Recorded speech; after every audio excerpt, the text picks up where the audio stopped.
ભરત ઝાપડિયા સફળ ખેડૂત કાઠિયાવાડ યુટ્યુબ ચેનલમાં આપનું હાર્દિક સ્વાગત કરું છું।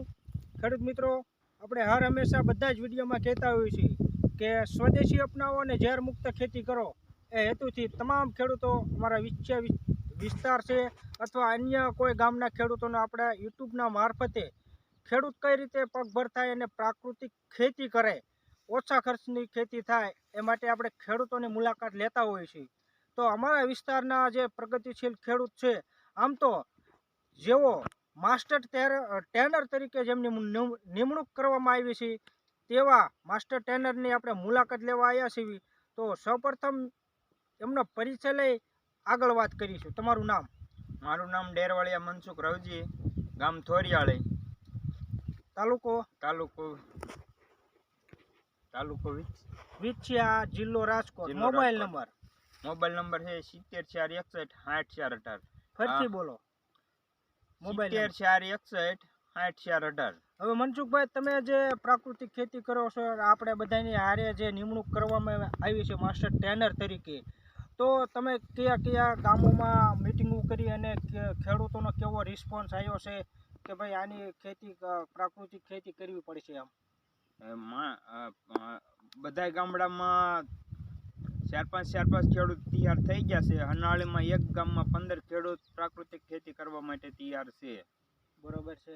અને થોરિયાળીમાં તે ઘનશ્યામભાઈ પ્રાકૃતિક કરે છે અને બીજા ખેડૂતો નવા તૈયાર થઈ ગયા છે। અને આ તમારા ફાર્મની આજે અમે મુલાકાત કરવા આવ્યા છીએ, તો તમે આ ઘઉંનું જે અમે વાવેતર જે કર્યું છે, આ કેટલા દિવસના ઘઉંથી અને ક્યારે વાવેતર કર્યું હતું, શું તમે સારવારમાં આપ્યું હતું? આ 35 થી 40 દિવસના ઘઉં થયા છે અને આમાં એક પણ દાણો ડીએપી યુરિયા નથી નાખેલું અને દવામાં ખાટી સાઈસ ને તતુરાનું અર્ક ને એવું જ છાંટ્યું છે। ભવડો અમારા ગામમાં 10 જણાએ પાડી દીધા, આપણે પાડવા પડ્યા નથી અને ખડબાળવાની દવાઈ નહીં।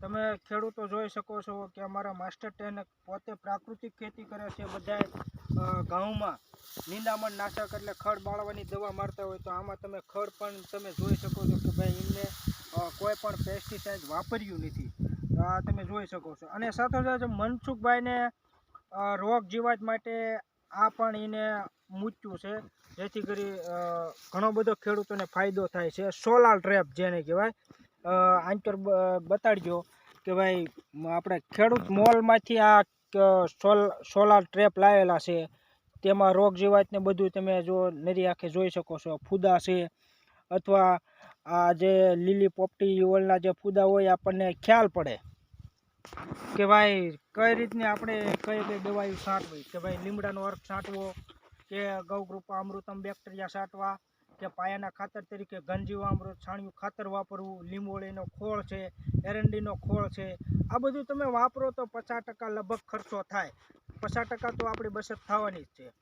જ્યાં સુધી ખેડૂતો આપણે જ્યારે પ્રાકૃતિક ખેતી ઉપર આવી તો સૌપ્રથમ મેન મુદ્દો એ યાદ રાખવાનો કે આપણી જમીન કાર્બનવાળી વધારે ફળદ્રુપ કઈ રીતની બની, પાયો જ આપણો જો મજબૂત હશે તો આપણે પ્રાકૃતિક ખેતીમાં 100% પરિણામ લઈશું। આવનાર સમય એટલે કે 3-4 વર્ષથી આપણે પ્રાકૃતિક ખેતી કરતા હોય તો ત્રીજા ચોથા વર્ષે આપણને દોઢું બમણું ઉત્પાદન આવે છે, એ 100% વાત છે। આ બધા ખેડૂતોના રિસ્પોન્સ જે અનુભવના આધારે હું તમને કહી શકું છું। સાથોસાથ મનસુખભાઈ, તમારે શું કહેવાનું થાય છે ખેડૂતોને?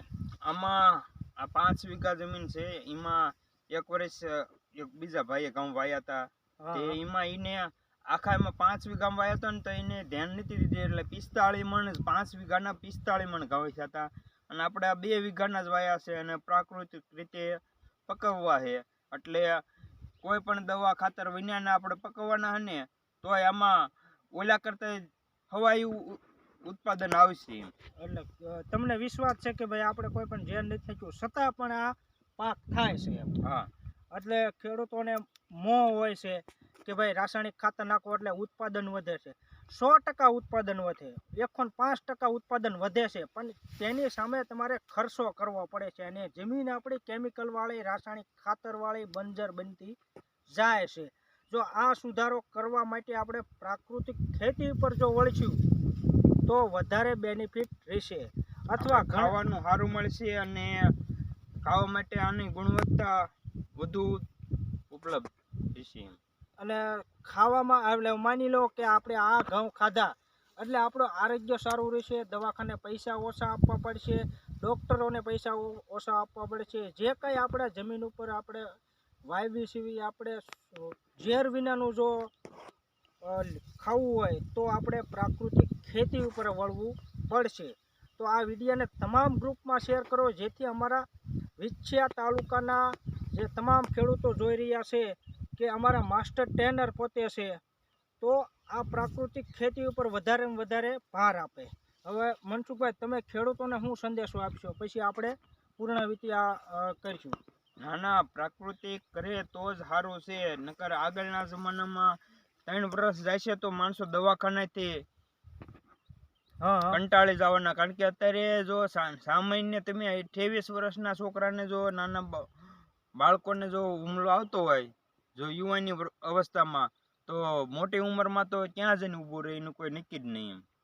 એટલે ખેડૂતોને સંદેશ એ આપ્યો કે આપણે જે રોગચાળો વધતો હોય, બીમાર પડતા હોય, તો એ બધું ઘટાડવા માટે આપણે પ્રાકૃતિક ખેતી અનિવાર્ય રહેશે. ભલે તમારે 10 વીઘા જમીન હોય ને તમે 2 વીઘામાં પ્યોર પ્રાકૃતિક કરો. એમાં ભાઈ નક્કી કરો કે આમાં ઝેર નથી નાખવું, સાણિયું ખાતર, ગંજીવામૃત, લીંબોળીનો ક્રશ ને એરંડીનો ખોળ ને એ જ વાપરવું. ખાટી છાશ, ગૌમૂત્ર છે એનો ઉપયોગ કરો, જીવામૃતનો ઉપયોગ કરો. પછી તમે રોગ જીવાત માટે લીમડાનો અર્ક છે, લીંબોળી હમણાં ઉનાળો આવશે એટલે લીંબોળી ભેગી કરીને એનો અર્ક બનાવીને છંટકાવો, અને 100% એમાં રિઝલ્ટ મળે છે. લીમડાના અર્કમાં આપણે એઝા ડિરેક્ટર જે લીંબોળીમાં આવે એઝા ડિરેક્ટર, તમે જે બજારમાં જે દવાના ડબલા લાવો છો એમાં એઝા ડિરેક્ટર જ છે. 1500 ppm કે 10,000 ppm